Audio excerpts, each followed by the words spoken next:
Dear friends, ಎಲ್ರಿಗೂ ನಮಸ್ಕಾರ. Welcome to Inquest current affairs. So ಇವತ್ತಿನ ಪ್ರಚಲಿತ ಘಟನೆಗಳನ್ನ ಸ್ಟಾರ್ಟ್ ಮಾಡೋದಕ್ಕಿಂತ ಮುಂಚೆ ಜ್ಞಾನ ಗಂಗೋತ್ರಿ ಸಂಸ್ಥೆಯಲ್ಲಿ ಮುಂದಿನ KS ಪ್ರಿಲಿಮ್ಸ್ ಮತ್ತು ಮೇನ್ಸ್ಗೆ ಸಂಬಂಧಪಟ್ಟಂತೆ ತರಗತಿಗಳನ್ನ 10ನೇ ಸೆಪ್ಟೆಂಬರ್ನಿಂದ ಲಾಂಚ್ ಮಾಡ್ತಾ ಇದ್ದೇವೆ. ಅದೇ ರೀತಿ PSI, KPSC, group C, FTA ಮತ್ತು SDA ಗೆ ಸಂಬಂಧಪಟ್ಟಂತೆ ತರಗತಿಗಳನ್ನ 10ನೇ ಸೆಪ್ಟೆಂಬರ್ನಿಂದ ಲಾಂಚ್ ಮಾಡಲಾಗ್ತಾ ಇದೆ. ಸೊ ಈ ತರಗತಿಗಳ ಕುರಿತು ಹೆಚ್ಚಿನ ಮಾಹಿತಿ ಬೇಕಾಗಿದ್ದಲ್ಲಿ ಇಲ್ಲಿ ಕಾಣ್ತಾ ಇರತಕ್ಕಂತ ಸಂಖ್ಯೆಗೆ ನೀವು ಕರೆ ಮಾಡಿ ತಿಳ್ಕೊಳ್ಬಹುದಾಗಿರುತ್ತೆ. So with this, let's get into Inquest Current Affairs class number 280. So ಇವತ್ತಿನ ತರಗತಿಯಲ್ಲಿ ನಾವು 2 ಮತ್ತು 3ನೇ ಸೆಪ್ಟೆಂಬರ್ 2022ರ ಪ್ರಚಲಿತ ಘಟನೆಗಳನ್ನ ಡಿಸ್ಕಸ್ ಮಾಡ್ತಾ ಇದ್ದೀವಿ. ಈ ಎಲ್ಲ ಪ್ರಚಲಿತ ಘಟನೆಗಳನ್ನ ಇಲ್ಲಿ ಕಾಣ್ತಿರ್ತಕ್ಕಂಥ ಎಲ್ಲ ದಿನಪತ್ರಿಕೆಗಳಿಂದ ನಾವು ಸೋರ್ಸ್ ಮಾಡಿರ್ತೇವೆ. At the end of the presentation, we will have given Inquest challenge quiz. ಇದರಲ್ಲಿ first 10 students who give the correct answers will be acknowledged in the next presentation. And articles ಮಧ್ಯದಲ್ಲೂ ಕೂಡ ಒಂದು ಪ್ರಶ್ನೆಯನ್ನ ಕೇಳ್ತೇವೆ, ಅದಕ್ಕೂ ಉತ್ತರವನ್ನ ನೀವು ಕಮೆಂಟ್ಸ್ ಅಲ್ಲಿ ತಿಳಿಸಬಹುದಾಗಿರುತ್ತೆ. ಈ ಎಲ್ಲಾ ಚಟುವಟಿಕೆಗಳು ನಿಮ್ಮ ಎಲ್ಲ ಸ್ಪರ್ಧಾತ್ಮಕ ಪರೀಕ್ಷೆಗಳಿಗೆ ಉಪಯುಕ್ತವಾಗಿರ್ತವೆ. So before getting into today's articles, these are the key answers of Inquest challenge number 244, and we appreciate Krishnameni, Prithvi, Sindhu, Purna, Veerashaiva, Akshata, Chidanand, Aishwarya, Patil, Ningu, and many others also have given correct answers. Thank you very much for your participation. With this, let's get into the first article. Indian made HPV vaccine. So HPV ಅಂದ್ರೆ ಗೊತ್ತಿರಲಿ, human papilloma virus ಅಂತ ಕರೀತೇವೆ. So ಈ ಒಂದು human papilloma virus ಏನಿರುತ್ತೆ, ಇದಕ್ಕೆ ವಿರುದ್ಧವಾಗಿ ಭಾರತ ದೇಶದಲ್ಲಿ ಸ್ಥಳೀಯವಾಗಿ ಒಂದು ಲಸಿಕೆಯನ್ನ ಅಭಿವೃದ್ಧಿ ಪಡಿಸಿರ್ತಾರೆ. ಸೊ ಈ ಲಸಿಕೆಯನ್ನ ಯಾರು ಅಭಿವೃದ್ಧಿ ಪಡಿಸಿದ್ದಾರೆ ಅದು ನಮ್ಮ ಪರೀಕ್ಷೆಗೆ ಇಂಪಾರ್ಟೆಂಟ್ ಆಗುತ್ತೆ. ಅದಕ್ಕಿಂತ ಮುಂಚೆ ಈ HPV ಅಥವಾ ಹ್ಯೂಮನ್ ಪ್ಯಾಪಿಲೋಮಾ ವೈರಸ್ ಅಂತ ನಾವೇನ್ ಕರೆದ್ವಿ, ಇದರಿಂದ ಉಂಟಾಗ್ತಕ್ಕಂಥ ಕಾಯಿಲೆ ಏನು ಅನ್ನೋದು ಕೂಡ ಬಹಳ ಬಹಳ ಇಂಪಾರ್ಟೆಂಟ್ ಆಗುತ್ತೆ. ಸೊ ಹ್ಯೂಮನ್ ಪ್ಯಾಪಿಲೋಮಾ ವೈರಸ್ ಇಂದ ಬರ್ತಕ್ಕಂಥ ಕಾಯಿಲೆ ಏನು ಅಂದ್ರೆ ಸರ್ವೈಕಲ್ ಕ್ಯಾನ್ಸರ್ ಅಂತ ಕರಿತೇವೆ, ಅಥವಾ ಗರ್ಭಕಂಠದ ಕಾಯಿಲೆ ಅಂತ ಕರಿತೇವೆ. ಹಾಗಿದ್ರೆ ಈ ಸರ್ವಿಕ್ಸ್ ಅಂತಕ್ಕಂಥ ಪಾರ್ಟ್ ನಮ್ಮ ದೇಹದ ಯಾವ ಭಾಗದಲ್ಲಿ ಇರುತ್ತೆ ಅಂದ್ರೆ, so it is the connection between uterus ಮತ್ತೆ ವಜೈನಾ. ಸೊ ವಜೈನಾ ಮತ್ತೆ ಗರ್ಭಕೋಶ ಏನಿರುತ್ತೆ, ಇವುಗಳ ಮಧ್ಯದಲ್ಲಿರ್ತಕ್ಕಂಥ ಕನೆಕ್ಷನ್ ನಾವು ಸರ್ವಿಕ್ಸ್ ಅಂತ ಕರಿತೇವೆ. ಸೊ ಈ ಒಂದು ಹ್ಯೂಮನ್ ಪ್ಯಾಪಿಲೋಮಾ ವೈರಸ್ ಅಂತಕ್ಕಂಥದ್ದು ಈ ಭಾಗದಲ್ಲಿ ಕ್ಯಾನ್ಸರ್ ನ ಉಂಟು ಮಾಡ್ತಕ್ಕಂಥ ಒಂದು ವೈರಸ್ ಆಗಿರುತ್ತೆ. ಸೊ ಇವಾಗ ಇದನ್ನ ತಡೆಗಟ್ಟಲಿಕ್ಕೆ ಭಾರತ ದೇಶದಲ್ಲಿ ಒಂದು ಸ್ಥಳೀಯವಾದ ವ್ಯಾಕ್ಸಿನ್ ಅಥವಾ ಲಸಿಕೆಯನ್ನ ಅಭಿವೃದ್ಧಿ ಪಡಿಸಿರ್ತಾರೆ. ಹಾಗಿದ್ರೆ ಈ ಒಂದು ಸರ್ವೈಕಲ್ ಕ್ಯಾನ್ಸರ್ ಅಂತಕ್ಕಂಥದ್ದು, ಸೊ ನಮ್ಗೆ ಈಗಾಗಲೇ ಗೊತ್ತಾಗಿದೆ ಹ್ಯೂಮನ್ ಪ್ಯಾಪಿಲೋಮಾ ವೈರಸ್ ಇಂದ ಬರುತ್ತೆ ಅಂತ. ಸೊ ಈ ಒಂದು ಹ್ಯೂಮನ್ ಪ್ಯಾಪಿಲೋಮಾ ವೈರಸ್ ಅಲ್ಲಿ 4 ಪ್ರಮುಖವಾದ ಸ್ಟ್ರೇನ್ಸ್ ಅನ್ನ ನಾವು ನೋಡ್ಬೋದಾಗಿರುತ್ತೆ. ಸೊ ಒಂದನ್ನ ನಾವು HPV16, HPV18, HPV6 ಮತ್ತೆ HPV11 ಅಂತ ಕರಿತೇವೆ. ಸೊ ಈ 4 ಸ್ಟ್ರೇನ್ಸ್ ಆಫ್ HPV ಏನಿದೆ, ಇದು ಸರ್ವೈಕಲ್ ಕ್ಯಾನ್ಸರ್ ನ ಉಂಟು ಮಾಡ್ತಕ್ಕಂಥ ಒಂದು ವೈರಸ್ ಆಗಿರುತ್ತೆ. ಸೊ ಇದರ ವಿರುದ್ಧ ಭಾರತ ದೇಶದಲ್ಲಿ ಅಭಿವೃದ್ಧಿ ಆಗಿರ್ತಕ್ಕಂಥ ವ್ಯಾಕ್ಸಿನ್ಗೆ ಏನಂತ ಟೈಟಲ್ ಕೊಟ್ಟಿರ್ತಾರೆ ಅಂದ್ರೆ ಸರ್ವಾ ವ್ಯಾಕ್ ಅಂತ ಕೊಟ್ಟಿರ್ತಾರೆ. ಕಾರಣ ಏನು ಅಂದ್ರೆ ಸರ್ವಾ ಅಂದ್ರೆ ಸರ್ವೈಕಲ್ ಕ್ಯಾನ್ಸರ್, ಅದಕ್ಕೆ ವಿರುದ್ಧವಾಗಿರ್ತಕ್ಕಂಥ ವ್ಯಾಕ್ಸಿನ್ ಸರ್ವಾ ವ್ಯಾಕ್ ಅಂತ ಕರೀತಾರೆ. ಸೊ ಇದನ್ನ ಡೆವಲಪ್ ಮಾಡಿರ್ತಕ್ಕಂಥವ್ರು ಯಾರು ಅಂದ್ರೆ SII ಅಂದ್ರೆ ಸೀರಮ್ ಇನ್ಸ್ಟಿಟ್ಯೂಟ್ ಆಫ್ ಇಂಡಿಯಾ ಏನಿದೆ, ಇದರ ವತಿಯಿಂದ ಇದನ್ನ ಡೆವಲಪ್ ಮಾಡಿರ್ತಾರೆ. ಸೊ ಅಭಿವೃದ್ಧಿ ಪಡಿಸಿದ ನಂತರ ಭಾರತ ದೇಶದ drug control general of India ಏನಿದೆ, ಸೊ ಇವರ ವತಿಯಿಂದ ಅನುಮೋದನೆ ಕೂಡ ಸಿಕ್ಕಿರುತ್ತೆ. ಹಾಗಿದ್ರೆ ಈ ಆರ್ಟಿಕಲ್ಗೆ ಸಂಬಂಧಪಟ್ಟಂತೆ ನಾವು ಕೇಳ್ತಾ ಇರ್ತಕ್ಕಂಥ ಪ್ರಶ್ನೆ ಏನು ಅಂದ್ರೆ, write about serum institute of India. So serum institute of India ಬಗ್ಗೆ ಮಿನಿಮಮ್ ಮಾಹಿತಿಯನ್ನ ನೀವು ಕಮೆಂಟ್ಸ್ ಅಲ್ಲಿ ನಮಗೆ ತಿಳಿಸಬಹುದಾಗಿರುತ್ತೆ. ಸೊ ಈ ಒಂದು ವ್ಯಾಕ್ಸಿನ್ ಏನಿದೆ, ಸರ್ವಾ ವ್ಯಾಕ್ ಅಂತ ನಾವು ಇಷ್ಟೊತ್ತು ಏನ್ ಡಿಸ್ಕಸ್ ಮಾಡಿದ್ವಿ, ಇದನ್ನ ನಾವು ಕ್ವಾಡ್ರಿವ್ಯಾಲೆಂಟ್ ವ್ಯಾಕ್ಸಿನ್ ಅಥವಾ ಚತುರ್ಭುಜ ಲಸಿಕೆ ಅಂತ ಕರಿತೇವೆ. ಕಾರಣ ಏನು ಅಂದ್ರೆ, ನಾನು ಫಸ್ಟ್ ಸ್ಲೈಡ್ ಅಲ್ಲೇ ನಿಮ್ಗೆ ಹೇಳಿದೆ, ಸೊ ಈ ಒಂದು ಸರ್ವೈಕಲ್ ಕ್ಯಾನ್ಸರ್ ಅಂತಕ್ಕಂಥದ್ದು 4 ರೀತಿಯ HPV ವೈರಸ್ ಇಂದ ಬರ್ತಕ್ಕಂಥ ಒಂದು ಕಾಯಿಲೆ ಆಗಿರುತ್ತೆ. ಈ ಸರ್ವಾ ವ್ಯಾಕ್ ಅಂತಕ್ಕಂಥದ್ದು ಈ 4 ರೀತಿಯ ವೈರಸ್ ಗಳ ವಿರುದ್ಧ ನಮ್ಗೆ ಪ್ರೊಟೆಕ್ಷನ್ ನ ಕೊಡ್ತಕ್ಕಂಥ ಒಂದು ವ್ಯಾಕ್ಸಿನ್ ಆಗಿರುತ್ತೆ. ಸೊ ಆ ಕಾರಣದಿಂದ ಕ್ವಾಡ್ರಿವ್ಯಾಲೆಂಟ್ ಅಥವಾ ಚತುರ್ಭುಜ ಲಸಿಕೆ ಅಂತ ಕರಿತೇವೆ. ಸೊ ಈ ಒಂದು ಲಸಿಕೆಯನ್ನ ಡೆವಲಪ್ ಮಾಡ್ಲಿಕ್ಕೆ serum institute of India develop ಮಾಡಿದ್ರು ಕೂಡ ಭಾರತ ಸರ್ಕಾರದ ಡಿಪಾರ್ಟ್ಮೆಂಟ್ ಆಫ್ ಬಯೋಟೆಕ್ನಾಲಜಿ ಏನಿದೆ, ಸೊ ಅದರ ಅಡಿಯಲ್ಲಿ ಬರ್ತಕ್ಕಂಥ ಇಂಡಸ್ಟ್ರಿ ರಿಸರ್ಚ್ ಅಸಿಸ್ಟೆನ್ಸ್ ಕೌನ್ಸಿಲ್, ಅದನ್ನ ಬಿರಾಕ್ ಅಂತ ನಾವೇನ್ ಕರಿತೀವಿ, ಸೊ ಇವರ ವತಿಯಿಂದ ಕೂಡ ಬೆಂಬಲವನ್ನ ಕೊಟ್ಟಿರ್ತಾರೆ. ಅದಾದ್ಮೇಲೆ bill and Melinda Gates foundation ಅಂತ ನಾವೇನ್ ಕರಿತೇವೆ, ಸೊ ಇವರ ವತಿಯಿಂದ ಕೂಡ ಬೆಂಬಲವನ್ನ ತೆಗೆದುಕೊಂಡು ಈ ರೀತಿಯ ವ್ಯಾಕ್ಸಿನ್ ಅನ್ನ ಡೆವಲಪ್ ಮಾಡಿರ್ತಾರೆ. ಸೊ ಭಾರತ ದೇಶದಲ್ಲಿ ಉಂಟಾಗ್ತಕ್ಕಂಥ ಸರ್ವೈಕಲ್ ಕ್ಯಾನ್ಸರ್ಸ್ ಅಥವಾ ಗರ್ಭಕಂಠದ ಕ್ಯಾನ್ಸರ್ ಅಂತ ನಾವೇನ್ ಕರಿತೀವಿ, ಇದರಲ್ಲಿ 83% ಅಂದ್ರೆ 83% ಹಾಗೆ ಪ್ರಪಂಚದಾದ್ಯಂತ ಅಂದ್ರೆ ವರ್ಲ್ಡ್ ವೈಡ್ 70% ಆಫ್ ಈ ಒಂದು ಸರ್ವೈಕಲ್ ಕ್ಯಾನ್ಸರ್ ಏನಾಗುತ್ತೆ, ಸೊ ಇದು ಪ್ರಮುಖವಾಗಿ HPV ಟೈಪ್ 16 ಮತ್ತೆ 18, ಆಕ್ಚುಲಿ ನಾವು 4 ಸ್ಟ್ರೇನ್ಸ್ ಅಂತ ನಾವು ಹೇಳಿದ್ವಿ. ಸೊ ಇದರಲ್ಲಿ ಬಹುಶಃ ಒಂದು 83% ಭಾರತದಲ್ಲಿ ಮತ್ತು 70% ವಿಶ್ವದಾದ್ಯಂತ ಬರೀ HPV-16 ಮತ್ತು 18 ಇಂದ ಬರ್ತಕ್ಕಂತ ಒಂದು ಕಾಯಿಲೆ ಆಗಿರುತ್ತೆ. ಸೊ ಇದು ಒಬ್ಬರಿಂದ ಇನ್ನೊಬ್ಬರಿಗೆ ಹೇಗೆ ಟ್ರಾನ್ಸ್ಮಿಟ್ ಆಗುತ್ತೆ ಅಂದ್ರೆ by sexual activity and age, ಅಂದ್ರೆ ಲೈಂಗಿಕ ಚಟುವಟಿಕೆ ಮತ್ತು ವಯಸ್ಸಿನಿಂದ ಇದು ಒಬ್ಬರಿಂದ ಇನ್ನೊಬ್ಬರಿಗೆ ಹರಡ್ತಕ್ಕಂತ ಒಂದು ಕಾಯಿಲೆ ಆಗಿರುತ್ತೆ. ಸೊ ಇಷ್ಟು ಮಾಹಿತಿ ನಮಗೆ HPV ಅಥವಾ ಸರ್ವೈಕಲ್ ಕ್ಯಾನ್ಸರ್ ಬಗ್ಗೆ ಗೊತ್ತಿರಬೇಕಾಗಿರುತ್ತೆ. So with this we have come to the second article. So cabinet ಕಮಿಟಿಯಿಂದ ತೇಜಸ್ ಮಾರ್ಕ್ 2 ಪ್ರಾಜೆಕ್ಟ್ ಏನಿದೆ, ತೇಜಸ್ ಮಾರ್ಕ್ 2 ಅಂತ ನಾವು ಏನು ಯೋಜನೆಯ ಬಗ್ಗೆ ಮಾತಾಡ್ತಾ ಇದ್ದೀವಿ, ಸೊ ಇದಕ್ಕೆ ಕ್ಯಾಬಿನೆಟ್ ವತಿಯಿಂದ ಅನುಮೋದನೆ ನೀಡಿರುತ್ತೆ. ಅನುಮೋದನೆ ಅಂದ್ರೆ ಈ ಒಂದು ತೇಜಸ್ ಮಾರ್ಕ್ 2 ನ ಡೆವಲಪ್ ಮಾಡ್ಲಿಕ್ಕೆ ಇವಾಗ ಗ್ರೀನ್ ಸಿಗ್ನಲ್ ಅನ್ನ ಕೊಟ್ಟಿರ್ತಾರೆ. ಸೊ ಈ ಒಂದು ಕಾರಣದಿಂದ ನಾವು ತೇಜಸ್ ಮಾರ್ಕ್ 2 ಬಗ್ಗೆ ಮತ್ತು ಇದಕ್ಕೆ ಮುಂಚೆ ಇದ್ದ ತೇಜಸ್ ಏನಿತ್ತು ಅದರ ಬಗ್ಗೆ ಇರ್ತಕ್ಕಂಥ ಡಿಫರೆನ್ಸಸ್ ನ ನಾವು ಕಂಪ್ಲೀಟ್ ಆಗಿ ಡಿಸ್ಕಸ್ ಮಾಡ್ತಾ ಬರೋಣ. ಸೊ ಇವಾಗ ನಾವು ಡಿಸ್ಕಸ್ ಮಾಡ್ತಾ ಇರ್ತಕ್ಕಂಥದ್ದು ತೇಜಸ್ ಮಾರ್ಕ್ 2 ಆಗಿರುತ್ತೆ. ಸೊ ಇದನ್ನ ನಾವು ತೇಜಸ್ 2.0 ವರ್ಷನ್ ಅಂತ ಕೂಡ ಕರಿತೇವೆ. ಸೊ ಇದನ್ನ ನಾವು ಅಡ್ವಾನ್ಸ್ಡ್ ವರ್ಷನ್ ತೇಜಸ್ LCA ಅಂತ ಕರಿತೀವಿ. LCA ಅಂದ್ರೆ ಲೈಟ್ ಕಾಂಬ್ಯಾಟ್ ಏರ್ಕ್ರಾಫ್ಟ್ ಆಗಿರುತ್ತೆ. ಸೊ ಇದು ತೇಜಸ್ ಸೀರೀಸ್ ನಲ್ಲಿ ಬರ್ತಾ ಇರ್ತಕ್ಕಂಥ ಒಂದು ಮುಂದುವರೆದ ಆವೃತ್ತಿ ಆಗಿರುತ್ತೆ. ಸೊ ಈ ಒಂದು ಅಡ್ವಾನ್ಸ್ಡ್ ವರ್ಷನ್ ಅಲ್ಲಿ ಏನಿರುತ್ತೆ ಅಂದ್ರೆ addition to its flight and fight capabilities, ಅಂದ್ರೆ ಇದರ ಹಾರಾಟದ ಸಾಮರ್ಥ್ಯವನ್ನ ಇನ್ಕ್ರೀಸ್ ಮಾಡಿರ್ತಾರೆ ಮತ್ತೆ ಹೋರಾಟದ ಸಾಮರ್ಥ್ಯವನ್ನ ಕೂಡ ಇದರಲ್ಲಿ ಹೆಚ್ಚು ಮಾಡಿರ್ತಾರೆ. ಸೊ ಈ ಒಂದು ಪ್ರಾಜೆಕ್ಟ್ ಅನ್ನ ನಾವು ತೇಜಸ್ 2.0 ಅಂತ ಕೂಡ ಕರಿತೇವೆ. ಸೊ ಇದರ ಇನಿಷಿಯಲ್ ಥ್ರಸ್ಟ್ ಏನಿರುತ್ತೆ ಅಂದ್ರೆ ಟೇಕ್ ಆಫ್ ಆಗ್ಲಿಕ್ಕೆ ಬೇಕಾಗಿರ್ತಕ್ಕಂಥ ಎನರ್ಜಿ ಏನಿರುತ್ತೆ, ಸೊ ಆ ಒಂದು ಎನರ್ಜಿ 98 ಕಿಲೋ ನ್ಯೂಟನ್ಸ್ ಅಷ್ಟು ಥ್ರಸ್ಟ್ ಅನ್ನ ಇದರಲ್ಲಿ ಇನ್ಕ್ಲೂಡ್ ಮಾಡ್ತಾ ಇದ್ದಾರೆ. ಸೊ ಅದಾದ್ಮೇಲೆ ಇದರ ಪೇಲೋಡ್ ಏನಿರುತ್ತೆ ಅಂದ್ರೆ ಆ ಒಂದು ಲೈಟ್ ಕಾಂಬ್ಯಾಟ್ ಏರ್ಕ್ರಾಫ್ಟ್ ಏನಿರುತ್ತೆ ಅದರ ಮೇಲೆ ನಾವು ಸಾಗಿಸಬಹುದಾದಂತಹ ವಸ್ತುಗಳ ತೂಕ ಅಥವಾ ಶಸ್ತ್ರಾಸ್ತ್ರಗಳ ತೂಕ ಏನಿರುತ್ತೆ, ಸೊ ಅದನ್ನು ಕೂಡ ಇನ್ಕ್ರೀಸ್ ಮಾಡಿರ್ತಾರೆ. ಅಂದ್ರೆ ಹಳೆ ತೇಜಸ್ಗಿಂತ ಹೊಸ ತೇಜಸ್ ಅಲ್ಲಿ ಪೇಲೋಡ್ ಏನಿರುತ್ತೆ ಅದು ಬಹಳಷ್ಟು ಇನ್ಕ್ರೀಸ್ ಮಾಡಿರ್ತಾರೆ. ಸೊ ಎಷ್ಟು ಇನ್ಕ್ರೀಸ್ ಮಾಡಿದ್ದಾರೆ ಅಂದ್ರೆ ಈ ತೇಜಸ್ 2.0 ದಲ್ಲಿ 4 ಟನ್ಸ್ ಆಫ್ ಪೇಲೋಡ್ ಅನ್ನ ಹಾಕ್ಬೋದಾಗಿರುತ್ತೆ. ಸೊ ಇದಕ್ಕಿಂತ ಮುಂಚೆ ಇದ್ದ ಆವೃತ್ತಿಯಲ್ಲಿ ಬರೀ 3 ಟನ್ಗಳನ್ನ ಹಾಕ್ಬೋದಾಗಿರುತ್ತೆ. ಇವಾಗ 1 ಟನ್ ಪೇಲೋಡ್ ಅಷ್ಟು ತೇಜಸ್ 2.0 ಅಲ್ಲಿ ಇನ್ಕ್ರೀಸ್ ಆಗಿರೋದನ್ನ ನಾವು ನೋಡಿರ್ಬೋದಾಗಿರುತ್ತೆ. ಅದೇ ರೀತಿಯಾಗಿ ಇದರಲ್ಲಿ ಬಳಸಿರ್ತಕ್ಕಂಥ ರಡಾರ್ ವ್ಯವಸ್ಥೆ ಏನಿರುತ್ತೆ, ಸೊ ಅದನ್ನು ಕೂಡ ಚೇಂಜ್ ಮಾಡಿರ್ತಾರೆ. ಸೊ ಈಗ ಬಳಸಿರ್ತಕ್ಕಂಥ ರಡಾರ್ ನ ನಾವು AESA ಅಂತ ಕರಿತೇವೆ. ಸೊ AESA ಅಂದ್ರೆ ಆಕ್ಟಿವ್ ಎಲೆಕ್ಟ್ರಾನಿಕಲಿ ಸ್ಕ್ಯಾನ್ಡ್ ಆರೆ ಅಂತ ಕರಿತೇವೆ. ಸೊ ಈ ರೀತಿಯ ರಡಾರ್ ನ ಕೂಡ ತೇಜಸ್ 2.0 ದಲ್ಲಿ ಯೂಸ್ ಮಾಡಿರ್ತಾರೆ. So with this we have come to the third article. This is about first homeopathy international health summit. So Bharat ದೇಶದಲ್ಲಿ ಅಥವಾ ಇದೇ ಮೊಟ್ಟ ಮೊದಲ ಬಾರಿಗೆ, ಭಾರತ ದೇಶದಲ್ಲಿ ಅಲ್ಲ, ಸೊ ಮೊಟ್ಟ ಮೊದಲ ಬಾರಿಗೆ ಹೋಮಿಯೋಪತಿಗೆ ಸಂಬಂಧಪಟ್ಟಂತೆ ಅಂತಾರಾಷ್ಟ್ರೀಯ ಆರೋಗ್ಯ ಶೃಂಗಸಭೆಯನ್ನ ಕಂಡಕ್ಟ್ ಮಾಡಿರ್ತಾರೆ. ಸೊ ಈ ರೀತಿಯ ಆರೋಗ್ಯ ಶೃಂಗಸಭೆಯನ್ನ ಏನಂತ ಟೈಟಲ್ ಮಾಡಿರ್ತಾರೆ ಅಂದ್ರೆ world health summit for pride of homeopathy, ಅಂದ್ರೆ ಹೋಮಿಯೋಪತಿಯ ಹೆಮ್ಮೆಗಾಗಿ ವಿಶ್ವ ಆರೋಗ್ಯ ಶೃಂಗಸಭೆ ಅಂತಕ್ಕಂಥದ್ದನ್ನ ಪ್ರಪಂಚದಲ್ಲಿಯೇ ಮೊಟ್ಟ ಮೊದಲ ಬಾರಿಗೆ ಆರ್ಗನೈಸ್ ಮಾಡಿರ್ತಾರೆ. ಸೊ ಈ ಒಂದು ಫಸ್ಟ್ ಎಡಿಷನ್ ಎಲ್ಲಿ ಮಾಡಿರ್ತಾರೆ ಅಂದ್ರೆ ದುಬೈನಲ್ಲಿ ಮಾಡಿರ್ತಾರೆ. ಸೊ ದುಬೈನಲ್ಲಿ ಮಾಡಿರ್ತಕ್ಕಂಥ ಮೊದಲ ಆವೃತ್ತಿ ಏನಿರುತ್ತೆ, ಸೊ ಇದರ ಥೀಮ್ ಏನು ಅಂತ ನಮಗೆ ಪ್ರಶ್ನೆ ಕೇಳಿದ್ರೆ diseases caused by climate change and global warming, ಅಂದ್ರೆ ಹವಾಮಾನ ಬದಲಾವಣೆ ಮತ್ತು ಜಾಗತಿಕ ತಾಪಮಾನ ಏರಿಕೆಯಿಂದ ಉಂಟಾಗುವ ರೋಗಗಳು ಎಂಬ ಒಂದು ಥೀಮ್ ಅನ್ನ ಇಟ್ಕೊಂಡು ಮೊಟ್ಟ ಮೊದಲ ಹೋಮಿಯೋಪತಿ ಕಾನ್ಫರೆನ್ಸ್ ಅನ್ನ ಅಥವಾ ಶೃಂಗಸಭೆಯನ್ನ ಹೆಲ್ಡ್ ಮಾಡಿರ್ತಾರೆ. ಸೊ ಈ ಒಂದು ಸಮಿಟ್ ನ ಏಮ್ ಅಥವಾ ಗುರಿ ಏನು ಅಂದ್ರೆ to educate and promote homeopathic system of medicine drugs and practices, ಅಂದ್ರೆ ಈ ಒಂದು ಹೋಮಿಯೋಪತಿಕ್ ಮೆಥಡ್ ಆಫ್ ಟ್ರೀಟ್ಮೆಂಟ್ ಏನಿದೆ ಈ ಒಂದು ಚಿಕಿತ್ಸೆ ಪದ್ಧತಿಯನ್ನ ಪ್ರಚಾರ ಮಾಡ್ತಕ್ಕಂಥದ್ದು ಇದರ ಪ್ರಮುಖವಾದ ಗುರಿಯಾಗಿರುತ್ತೆ. ಹಾಗಿದ್ರೆ ಇದನ್ನ ಆರ್ಗನೈಸ್ ಮಾಡಿರ್ತಕ್ಕಂಥವ್ರು ಯಾರು ಅಂದ್ರೆ ಬರ್ನೆಟ್ ಹೋಮಿಯೋಪತಿ ಪ್ರೈವೇಟ್ ಲಿಮಿಟೆಡ್ ಅಂತ ಕರಿತೇವೆ. ಸೊ ಈ ಒಂದು ಬರ್ನೆಟ್ ಹೋಮಿಯೋಪತಿ ಪ್ರೈವೇಟ್ ಲಿಮಿಟೆಡ್ ಅಂತಕ್ಕಂಥದ್ದು ಹೋಮಿಯೋಪತಿ ಪ್ರಾಡಕ್ಟ್ಸ್ ಅನ್ನ ಡೆವಲಪ್ ಮಾಡ್ತಕ್ಕಂಥ ಒಂದು ಕಂಪನಿ ಆಗಿರುತ್ತೆ. ಸೊ ಇದು ದುಬೈನಲ್ಲಿ ಮೊಟ್ಟ ಮೊದಲ ಹೋಮಿಯೋಪತಿ ಕಾನ್ಫರೆನ್ಸ್ ಅನ್ನ ಆಯೋಜನೆ ಮಾಡಿರುತ್ತೆ. ಸೊ ಯಾಕೆ ಹೋಮಿಯೋಪತಿ ಅಷ್ಟು ಇಂಪಾರ್ಟೆಂಟ್ ಆಗುತ್ತೆ ಅಂದ್ರೆ so it has negligible side effects in ಹೋಮಿಯೋಪತಿಯಲ್ಲಿ ಈ ಅಡ್ಡ ಪರಿಣಾಮಗಳು ಅಂತ ನಾವೇನ್ ಕರಿತೀವಿ, ಸೈಡ್ ಎಫೆಕ್ಟ್ಸ್ ಅಂತ ನಾವೇನ್ ಕರಿತೀವಿ, ಸೊ ಅದು ಸೈಡ್ ಎಫೆಕ್ಟ್ಸ್ ಬಹಳ ಕಡಿಮೆ ಇರುತ್ತೆ in comparison with English medicine. So ಆ ಒಂದು ಕಾರಣದಿಂದ ಹೋಮಿಯೋಪತಿನ ಪ್ರಮೋಟ್ ಮಾಡ್ಲಿಕ್ಕೆ ಈ ರೀತಿಯ ಶೃಂಗಸಭೆಯನ್ನ ಕಂಡಕ್ಟ್ ಮಾಡಿರ್ತಾರೆ.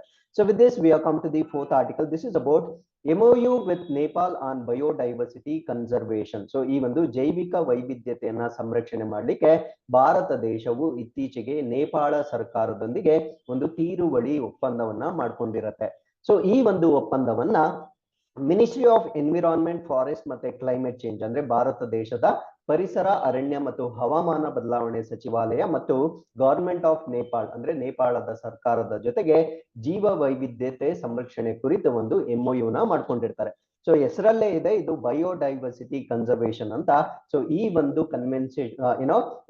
ಕನ್ಸರ್ವೇಷನ್ ಅಥವಾ ಬಯೋಡೈವರ್ಸಿಟಿ ಕನ್ಸರ್ವೇಷನ್ ಮುಖಾಂತರ ಭಾರತ ಮತ್ತು ನೇಪಾಳ ಸರ್ಕಾರಗಳು ದೇರ್ ವಿಲ್ ಬಿ ಕೋಆಪರೇಷನ್, ಒಂದು ಕೋಆಪರೇಷನ್ ಅಥವಾ ಸಹಕಾರವನ್ನ ಏರ್ಪಡಿಸಬೇಕಾಗಿರುತ್ತೆ. ಸೊ ಯಾವ ಕ್ಷೇತ್ರಗಳಲ್ಲಿ ಅಂದ್ರೆ ಫಾರೆಸ್ಟ್ ಅಂದ್ರೆ ಅರಣ್ಯಗಳು, ವೈಲ್ಡ್ ಲೈಫ್ ಅಂದ್ರೆ ಈ ಒಂದು ವನ್ಯಜೀವಿಗಳಾಗಿರ್ಬೋದು, environment, biodiversity, climate change including restoration of corridors ಅಂದ್ರೆ ಈ ಒಂದು ಅರಣ್ಯಗಳನ್ನ ನಾಶ ಏನಾಗಿರುತ್ತೆ ಅದನ್ನ ಮರುಸ್ಥಾಪನೆ ಮಾಡ್ತಕ್ಕಂಥ ವ್ಯವಸ್ಥೆಯನ್ನ ಕೂಡ ಇಲ್ಲಿ ಮಾಡಲಾಗುತ್ತೆ. So most importantly sharing of knowledge, ಈ ಒಂದು ಜ್ಞಾನ ಏನಿರುತ್ತೆ ಆ ಜ್ಞಾನದ ವಿನಿಮಯವನ್ನ ಮಾಡ್ಕೊಳ್ತಕ್ಕಂಥ ಒಪ್ಪಂದ ಇದಾಗಿರುತ್ತೆ. ಸೊ ಭಾರತ ದೇಶ ಯಾಕೆ ಒಂದು ಬಯೋಡೈವರ್ಸಿಟಿಯಲ್ಲಿ ತುಂಬಾ ಇಂಪಾರ್ಟೆಂಟ್ ಆಗಿರುತ್ತೆ ಅಂದ್ರೆ ಪ್ರಪಂಚದಲ್ಲಿರ್ತಕ್ಕಂಥ ಮೆಗಾ ಡೈವರ್ಸ್ ಕಂಟ್ರೀಸ್ ಅಲ್ಲಿ 17 ಮೆಗಾ ಡೈವರ್ಸ್ ಕಂಟ್ರೀಸ್ ಅಂತ ಕರಿತೇವೆ. ಸೊ ಮೆಗಾ ಡೈವರ್ಸ್ ಅಂದ್ರೆ ಇಲ್ಲಿ ಸಾಕಷ್ಟು ನಾವು ಜೈವಿಕ ವೈವಿಧ್ಯತೆಯನ್ನ ಡಿಫ್ರೆಂಟ್ ಫ್ಲೋರಾ ಮತ್ತೆ ಫಾನಾ, ಬೇರೆ ಬೇರೆ ಪ್ರಾಣಿಗಳು ಮತ್ತು ಸಸ್ಯ ಜಾತಿಗಳನ್ನ ನೋಡ್ಬೋದಾಗಿರುತ್ತೆ. ಆ ರೀತಿಯ 17 ರಾಷ್ಟ್ರಗಳಲ್ಲಿ ಭಾರತ ಕೂಡ ಒಂದಾಗಿರುತ್ತೆ. ಸೊ ಆ ಒಂದು ಕಾರಣದಿಂದ ನಾವು ಬಯೋಡೈವರ್ಸಿಟಿನ ತುಂಬಾ ಕನ್ಸರ್ವ್ ಮಾಡ್ಬೇಕಾಗಿರುತ್ತೆ. ಸೊ ಇಂಡಿಯನ್ ಗವರ್ಮೆಂಟ್, ಸೊ ಈ ಒಂದು ಕಾರಣದಿಂದ ಭಾರತ ಸರ್ಕಾರ ಇತ್ತೀಚೆಗೆ they have made many laws, policies ಮತ್ತೆ ಆಕ್ಟ್ಸ್, ಸಾಕಷ್ಟು ಕಾನೂನುಗಳನ್ನ, ನೀತಿಗಳನ್ನ ಮತ್ತು ಉಪಕ್ರಮಗಳನ್ನ ಮತ್ತು ಕಾಯ್ದೆಗಳನ್ನ ಈ ಒಂದು ಫ್ಲೋರಾ ಮತ್ತೆ ಫಾನಾ, ಸಸ್ಯ ಮತ್ತು ಪ್ರಾಣಿಗಳನ್ನ ಸಂರಕ್ಷಣೆ ಮಾಡ್ಲಿಕ್ಕೆ ಅನೇಕ ನೀತಿಗಳನ್ನ ಭಾರತ ರಾಷ್ಟ್ರ ಮಾಡಿರುತ್ತೆ. ಸೊ ಅದರಲ್ಲಿ ಈ ರೀತಿಯ ಕೊಲಾಬರೇಷನ್ ಕೂಡ ಒಂದಾಗಿರುತ್ತೆ. So with this we are come to the fifth article. This is about SPARK programme. So ನಮ್ಗೆ ಪರೀಕ್ಷೆಯಲ್ಲಿ ನಮ್ಗೆ ಸ್ಪಾರ್ಕ್ ಕಾರ್ಯಕ್ರಮ, ಸೊ ಇದು ಯಾವುದಕ್ಕೆ ಸಂಬಂಧಪಟ್ಟಿದ್ದು ಅಂತ ಪ್ರಶ್ನೆ ಕೇಳ್ಬೋದಾಗಿರುತ್ತೆ. ಸೊ ಸ್ಪಾರ್ಕ್ ಅಂದ್ರೆ student programme for Ayurvedic research ಕೆನ್ ಅಂದ್ರೆ ಇಟ್ ಇಸ್ ದಿ ನಾಲೆಜ್ ಅಂತ ಅರ್ಥ ಮಾಡ್ಕೊಳ್ಳಿ. ಅಂದ್ರೆ ಈ ಸ್ಪಾರ್ಕ್ ಅಂತಕ್ಕಂಥದ್ದು ಆಯುರ್ವೇದ ಏನಿದೆ, ಆಯುರ್ವೇದ ಸಿಸ್ಟಮ್ ಆಫ್ ಮೆಡಿಸಿನ್ ಏನಿದೆ ಅದರಲ್ಲಿ ರಿಸರ್ಚ್ ಮಾಡ್ಲಿಕ್ಕೆ ಸ್ಟೂಡೆಂಟ್ಸ್ ನ ಪ್ರಮೋಟ್ ಮಾಡ್ತಕ್ಕಂಥ ಒಂದು ಪ್ರೋಗ್ರಾಮ್ ಆಗಿರುತ್ತೆ. ಸೊ ಇದ್ರ ಬಗ್ಗೆ ನಾವು ಕಂಪ್ಲೀಟ್ ಆಗಿ ಡಿಸ್ಕಸ್ ಮಾಡ್ತಾ ಬರೋಣ. ಸೊ ಇದನ್ನ ಇನಿಶಿಯೇಟ್ ಮಾಡಿರ್ತಕ್ಕಂಥವ್ರು ಯಾರು ಅಂದ್ರೆ CCRAES ಅಂದ್ರೆ central council for research in Ayurvedic sciences ಅಂತ ಏನಿದೆ. ಸೊ ಇವರು ಈ ಒಂದು ಪ್ರೋಗ್ರಾಮ್ ಸ್ಪಾರ್ಕ್ ಅನ್ನೋ ಪ್ರೋಗ್ರಾಮ್ ನ ಇನಿಶಿಯೇಟ್ ಮಾಡಿರ್ತಾರೆ. ಸೊ ಸ್ಪಾರ್ಕ್ ಫುಲ್ ಫಾರ್ಮ್ ಬಹಳ ಇಂಪಾರ್ಟೆಂಟ್ ಆಗುತ್ತೆ. Studentship programme for Ayurvedic research ಕೆನ್ ಅಂದ್ರೆ ಆಯುರ್ವೇದಿಕ್ ರಿಸರ್ಚ್ ಕೆನ್ಗಾಗಿ ವಿದ್ಯಾರ್ಥಿಗಳ ಕಾರ್ಯಕ್ರಮವನ್ನ ನಾವು ಸ್ಪಾರ್ಕ್ ಅಂತ ಕರೀತೇವೆ. ಸೊ ಈ ಒಂದು ಆಯುರ್ವೇದಿಕ್ ಕಾಲೇಜುಗಳಲ್ಲಿ ಓದ್ತಾ ಇರ್ತಕ್ಕಂಥ ವಿದ್ಯಾರ್ಥಿಗಳಿಗೆ ಆಯುರ್ವೇದದ ಮೇಲೆ ಇನ್ನೂ ಹೆಚ್ಚಿನ ರಿಸರ್ಚ್ ಮಾಡ್ಲಿಕ್ಕೆ ಅಥವಾ ಸಂಶೋಧನಾ ಪ್ರಯತ್ನಗಳನ್ನ ಮಾಡ್ಲಿಕ್ಕೆ ಬೆಂಬಲ ಮಾಡ್ತಕ್ಕಂಥ ಒಂದು ಇನಿಷಿಯೇಟಿವ್ ಇದಾಗಿರುತ್ತೆ. So it aims to support research ideas. ನಾವು ಮುಂಚೆನೆ ಡಿಸ್ಕಸ್ ಮಾಡಿದಾಗೆ ಈ ಸಂಶೋಧನೆ ಅಂತಕ್ಕಂಥ ಪರಿಕಲ್ಪನೆಯನ್ನ ಬೆಂಬಲ ಮಾಡ್ತಕ್ಕಂಥ ಒಂದು ಗುರಿಯನ್ನ ಸ್ಪಾರ್ಕ್ ಹೊಂದಿರುತ್ತೆ. ಸೊ ಇದರಲ್ಲಿ ರಿಜಿಸ್ಟರ್ ಮಾಡ್ಕೊಳ್ಬೇಕಾಗಿದ್ರೆ ವಿದ್ಯಾರ್ಥಿಗಳು ಆನ್ಲೈನ್ ಪೋರ್ಟಲ್ ಇರುತ್ತೆ, ಸ್ಪಾರ್ಕ್ ಆನ್ಲೈನ್ ಪೋರ್ಟಲ್ ಇರುತ್ತೆ. ಸೊ ಅದರ ಮುಖಾಂತರ ಅವರ ಒಂದು ರಿಸರ್ಚ್ ಆಕ್ಟಿವಿಟಿನ ಆಯುರ್ವೇದಿಕ್ ಸ್ಟೂಡೆಂಟ್ಗಳು ರಿಜಿಸ್ಟರ್ ಮಾಡ್ಕೊಳ್ಬಹುದಾಗಿರುತ್ತೆ. ಸೊ ರಿಜಿಸ್ಟರ್ ಮಾಡ್ಕೊಂಡ ನಂತರ 50,000 ಫೆಲೋಶಿಪ್ ಅನ್ನ ಕೊಡ್ಲಾಗುತ್ತೆ. ಅಂದ್ರೆ ಈ ಒಂದು ಕಾರ್ಯಕ್ರಮದ ಅಡಿಯಲ್ಲಿ 50,000 ಆರ್ಥಿಕ ಸಹಾಯ ಕೊಡ್ಲಾಗುತ್ತೆ. ಆರ್ಥಿಕ ಸಹಾಯದಿಂದ ಅವರು ಆಯುರ್ವೇದಿಕ್ ಫೀಲ್ಡ್ ಅಲ್ಲಿ ರಿಸರ್ಚ್ ಅನ್ನ ಕೈಗೊಳ್ಳಬಹುದಾಗಿರುತ್ತೆ. So with this we are come to the sixth article. This is about CAPF e Awas portal. So ನಮಗೆ ಪರೀಕ್ಷೆಯಲ್ಲಿ CAPS ಇ-ಆವಾಸ್ ಪೋರ್ಟಲ್ ಯಾರಿಗೆ ಸಂಬಂಧಪಟ್ಟದ್ದು ಅಂತ ಪ್ರಶ್ನೆ ಕೇಳಿದಾಗ ಸೊ ಅದನ್ನ ನಾವು ಡಿಸ್ಕಸ್ ಮಾಡ್ಬೇಕಾಗಿರುತ್ತೆ. ಸೊ ಈ ಒಂದು ಪೋರ್ಟಲ್ ಮುಖಾಂತರ they will try to allot residential quarters to central armed police forces personnel ಅಂದ್ರೆ ಈ ಒಂದು ಕೇಂದ್ರ ಸಶಸ್ತ್ರ ಪೊಲೀಸ್ ಪಡೆ ಏನಿರುತ್ತೆ ಸೊ ಈ ಸಿಬ್ಬಂದಿಗೆ ವಸತಿಗಳನ್ನ ನೀಡ್ತಕ್ಕಂಥ ಒಂದು ಪೋರ್ಟಲ್ ನ ನಾವು ಈ ಪೋರ್ಟಲ್ ಅಥವಾ ಇ-ಆವಾಸ್ CAPF ಇ-ಆವಾಸ್ ಅಂತ ಕರಿತೇವೆ. ಸೊ ಈ ಒಂದು ಪೋರ್ಟಲ್ ನ ಮಾಡಿರ್ತಕ್ಕಂಥ ಉದ್ದೇಶ ಏನು ಅಂದ್ರೆ ಮುಂಚೆ ಏನಾಗ್ತಾ ಇತ್ತು ಅಂದ್ರೆ ಕ್ಯಾಸ್ಟ್ ಸಿಸ್ಟಮ್ ಅಂದ್ರೆ ಜಾತಿಯ ಆಧಾರದ ಮೇಲೆ ವಸತಿಗಳನ್ನ ಹಂಚಿಕೆ ಮಾಡ್ತಾ ಇದ್ರು.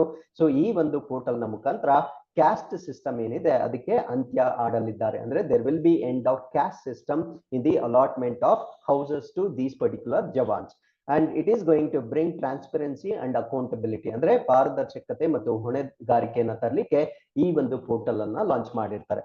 So with this we are come to the 7th article. This is about Rashtriya Poshan ಮಾಹ್ 2020. ಮಾಹ್ ಅಂದ್ರೆ ಅದು ಒಂದು ಹಿಂದಿ ಪದ ಆಗಿರುತ್ತೆ. ಈ ಒಂದು ಪೋಷಣೆ ಅನ್ನೋದೇನಿದೆ ಅಂದ್ರೆ ನ್ಯೂಟ್ರಿಷನ್ ಏನಿದೆ, ಸೊ ಇದರ ಬಗ್ಗೆ ಜಾಗೃತಿಯನ್ನ ಮೂಡಿಸ್ಲಿಕ್ಕೆ 1 ತಿಂಗಳ ಕಾಲ ನಡೆಸ್ತಕ್ಕಂತ ಒಂದು ಅಭಿಯಾನವನ್ನ ನಾವು ರಾಷ್ಟ್ರೀಯ ಪೋಷಣ್ ಮಾಹ್ ಅಂತ ಕರಿತೇವೆ. ಸೊ ಇದರಲ್ಲಿ ಏನೇನ್ ಇನಿಷಿಯೇಟಿವ್ಸ್ ಬರುತ್ತೆ ಅದು ನಮ್ಮ ಪರೀಕ್ಷೆಗೆ ಇಂಪಾರ್ಟೆಂಟ್ ಆಗುತ್ತೆ. ಇವನ್ ಮಾಲ್ ನ್ಯೂಟ್ರಿಷನ್ ಬಗ್ಗೆ ಎಸ್ಸೆ ಕೇಳಿದಾಗೂ ಕೂಡ ಈ ಒಂದು ಪೋಷಣ್ ಮಾಹ್ 2022 ಬಗ್ಗೆ ನಾವು ಕಂಪಲ್ಸರಿ ಬರೀಬಹುದಾಗಿರುತ್ತೆ. ಹಾಗಿದ್ರೆ ಇದನ್ನ ಆರ್ಗನೈಸ್ ಮಾಡ್ತಾ ಇರ್ತಕ್ಕಂತ ಸಚಿವಾಲಯ ಯಾವುದು ಅಂದ್ರೆ ministry of women and child development, ಮಹಿಳಾ ಮತ್ತು ಮಕ್ಕಳ ಅಭಿವೃದ್ಧಿ ಸಚಿವಾಲಯದ ವತಿಯಿಂದ 5ನೇ ಆವೃತ್ತಿಯ ರಾಷ್ಟ್ರೀಯ ಪೋಷಣ್ ಮಾಹ್ 2022 ಅನ್ನ ಸೆಪ್ಟೆಂಬರ್ 1ನೇ ತಾರೀಕಿನಿಂದ ಸೆಪ್ಟೆಂಬರ್ 30ನೇ ತಾರೀಕಿನವರೆಗೆ ಆಚರಣೆ ಮಾಡಲಾಗುತ್ತೆ. ಸೊ ಈ ವರ್ಷದ ಆಚರಣೆ ಏನಿದೆ ಇದರಲ್ಲಿ ಮಾಡ್ತಾ ಇರ್ತಕ್ಕಂಥ ಪ್ರಮುಖವಾದ ಫೋಕಸ್ ಏರಿಯಾಸ್ ಅಥವಾ ಯಾವ ಕಡೆ ಗಮನವನ್ನ ಜಾಸ್ತಿ ಹರಿಸ್ತಾ ಇದ್ದಾರೆ ಅಂದ್ರೆ ಮಹಿಳಾ ಅವ್ರ ಸ್ವಾಸ್ಥ್ಯ, ಅಂದ್ರೆ ಮಹಿಳಾ ಅವ್ರ ಸ್ವಾಸ್ಥ್ಯ ಅಂದ್ರೆ ಮಹಿಳೆ ಮತ್ತು ಅವರ ಸ್ವಚ್ಛತೆ, ಬಚ್ಚಾ ಅವ್ರ ಶಿಕ್ಷಾ ಅಂದ್ರೆ ಮಕ್ಕಳು ಮತ್ತು ಅವರ ಶಿಕ್ಷಣ ಅನ್ನೋದ್ರ ಬಗ್ಗೆ ಇಲ್ಲಿ ಪ್ರಮುಖವಾಗಿ ಕೇಂದ್ರೀಕರಿಸಲಾಗ್ತಾ ಇದೆ. So Poshan Maah is to be started as Poshan panchayat through Gram panchayat. So ಈ ಒಂದು ಕಾರ್ಯಕ್ರಮ ಏನಿರುತ್ತೆ ಇದನ್ನ ಗ್ರಾಮ ಪಂಚಾಯಿತಿಗಳ ಮುಖಾಂತರ ಸಾಕಾರಗೊಳಿಸ್ತಕ್ಕಂಥ ಒಂದು ಕಾರ್ಯಕ್ರಮ ಆಗಿರುತ್ತೆ. ಸೊ ಇದರಲ್ಲಿ ಪ್ರಮುಖವಾಗಿ ಯಾರ್ಯಾರನ್ನ ಕಾನ್ಸಂಟ್ರೇಟ್ ಮಾಡ್ತಾರೆ ಅಂದ್ರೆ ಪ್ರೆಗ್ನೆಂಟ್ ಅಂಡ್ ಲ್ಯಾಕ್ಟೇಟಿಂಗ್ ವಿಮೆನ್ ಅಂದ್ರೆ ಗರ್ಭಿಣಿ ಮತ್ತು ಹಾಲುಣಿಸುವ ಮಹಿಳೆಯರಾಗಿರ್ಬೋದು, ಚಿಲ್ಡ್ರನ್ ಬಿಲೋ 6 years 6 ವರ್ಷದೊಳಗಡೆ ಇರತಕ್ಕಂತ ಮಕ್ಕಳು, ಇದು ಬಹಳ ಇಂಪಾರ್ಟೆಂಟ್ ಆಗುತ್ತೆ ನೋಡ್ಕೊಳ್ಳಿ.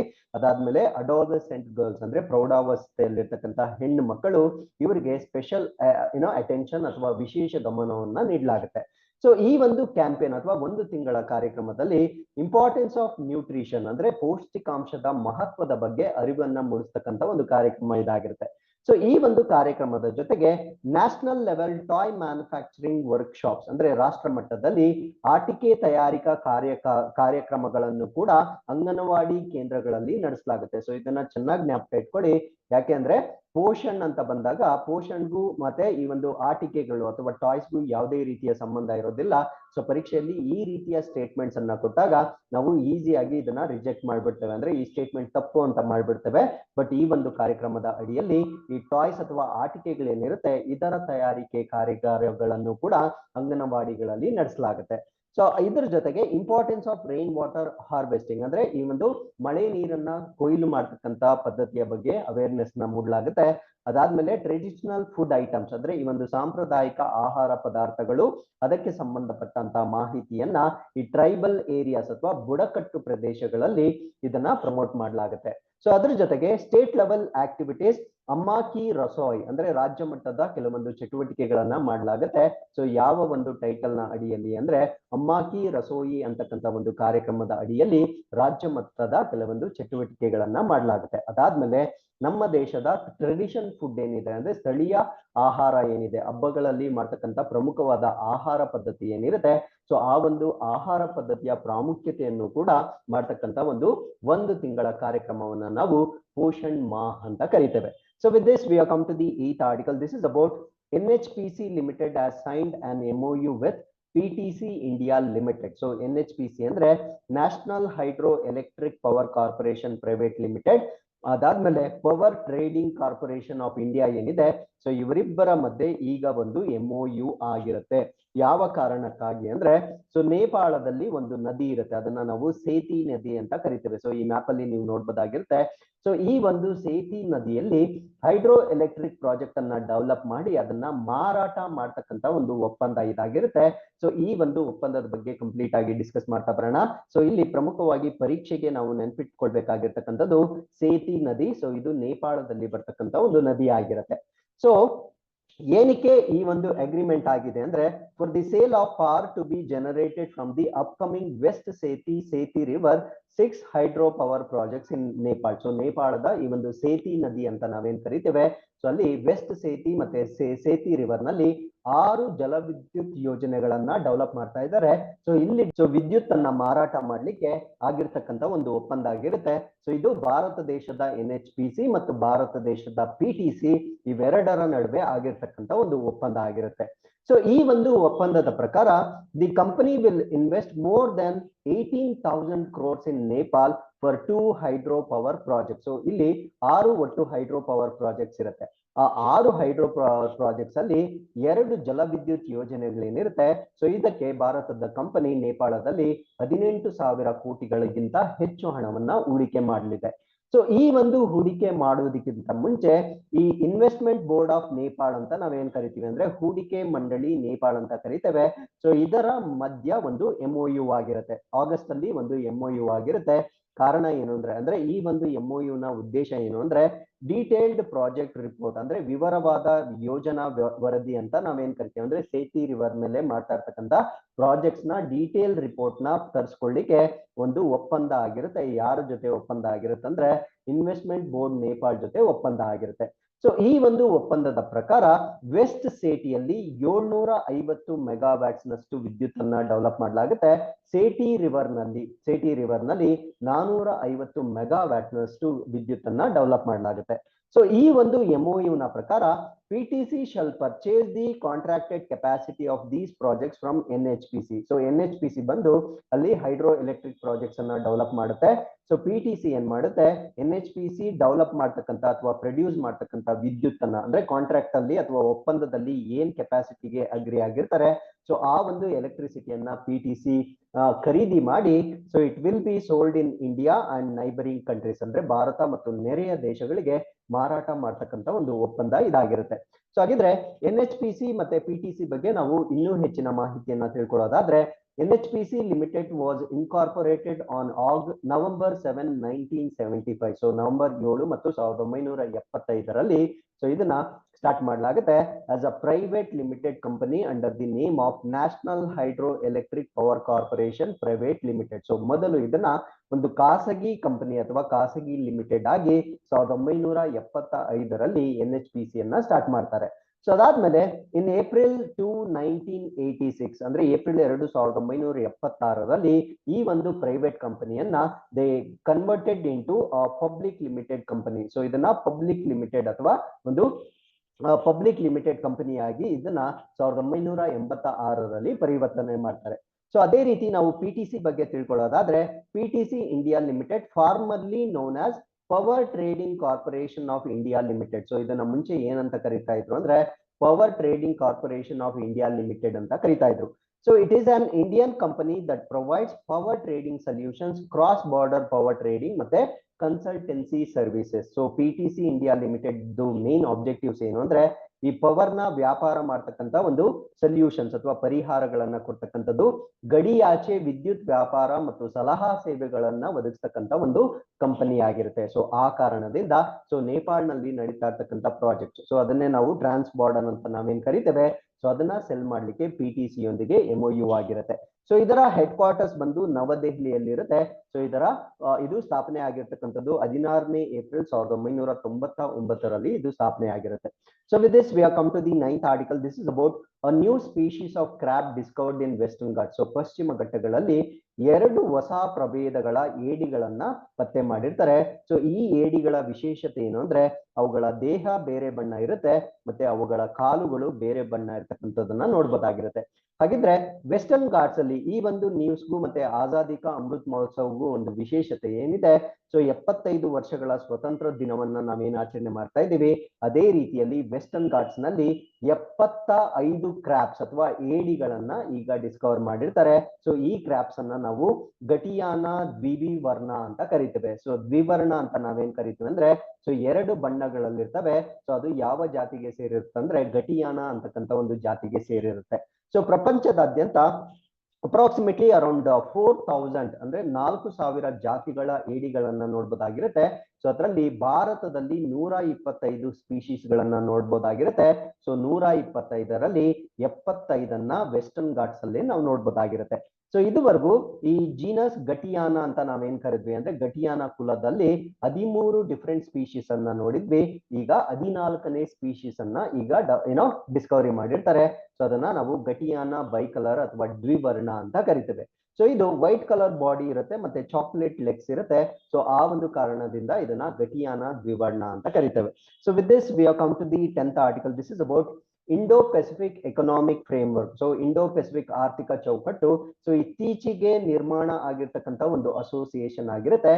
ಸೊ ಈ ಒಂದು ಇಂಡೋ ಪೆಸಿಫಿಕ್ ಎಕನಾಮಿಕ್ ಫ್ರೇಮ್ವರ್ಕ್ ಏನಿರುತ್ತೆ ಸೊ ಒಂದು ಮಿನಿಸ್ಟೀರಿಯಲ್ ಮೀಟಿಂಗ್ ನ ಆರ್ಗನೈಸ್ ಮಾಡ್ತಾ ಇದ್ದಾರೆ. ಸೊ ಈ ಒಂದು ಮಿನಿಸ್ಟೀರಿಯಲ್ ಮೀಟಿಂಗ್ ಅಥವಾ ಸಚಿವರ ಸಭೆ ಅಂತ ನಾವೇನ್ ಕರಿತೀವಿ. ಸೊ ಇದನ್ನ ಯುನೈಟೆಡ್ ಸ್ಟೇಟ್ಸ್ ನಲ್ಲಿ ಇರ್ತಕ್ಕಂಥ ಸ್ಯಾನ್ ಫ್ರಾನ್ಸಿಸ್ಕೋ ಮತ್ತೆ ಲಾಸ್ ಆಂಜಲೀಸ್ ನಲ್ಲಿ ಇದನ್ನ ಕಂಡಕ್ಟ್ ಮಾಡ್ತಾ ಇದ್ದಾರೆ. ಸೊ ಈ ಒಂದು ಸಭೆಗೆ ಭಾರತ ದೇಶದಿಂದ ಪಿಯೂಷ್ ಗೋಯಲ್ ರವರು ಅಟೆಂಡ್ ಮಾಡ್ತಾ ಇದ್ದಾರೆ.